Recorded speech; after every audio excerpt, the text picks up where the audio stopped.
ఈ తెలంగాణలో రోజుల్లో అధికారం అన్ని వర్గాలకు ఈక్వల్ గా పంచబడాలన్నదే మా లక్ష్యం.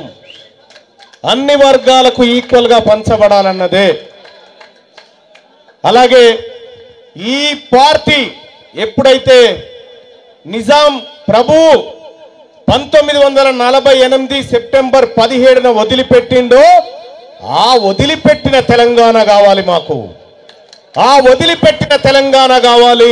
అక్కడే అసలైనటువంటి అన్ని ప్రజలకు న్యాయం చేసే వర్గాలున్నాయి. అలాగే తెలంగాణ రాష్ట్రంలో ప్రతి బీసీ కుటుంబానికి 2 ఎకరాల భూమిని ఈ పార్టీ పంచబోతా ఉంది రేపు భవిష్యత్తులో. కార్పొరేట్ లెవెల్లో హెల్త్ అండ్ ఎడ్యుకేషన్ ఈ పార్టీ ప్రజల ముందుకు తీసుకురాబోతా ఉంది. అలాగే ఈ సప్లాన్ పెట్టుమని వీళ్ళని బతిలాడు. ఈ కాడి నుంచి మేము అడుక్కోమయ్యా, మాకేం కావాలో మేము తీసుకుంటాం, మాకేం కావాలో మేము నిర్ణయం చేసుకుంటాం. అలాగే తెలంగాణ రాష్ట్రంలో ఉన్నటువంటి మెజారిటీ ప్రజల ఆకాంక్షలకు ప్రతిరూపంగా ఈ పార్టీ నిలుస్తుందని చెప్పి తెలియజేసుకుంటూ ఈ కార్యక్రమానికి విచ్చేసిన మీడియా సోదరులకు, ప్రజలకు అందరికీ పేరు పేరున మరొకసారి ధన్యవాదాలు తెలియజేసుకుంటూ జై టిఆర్పి, జై టిఆర్పి.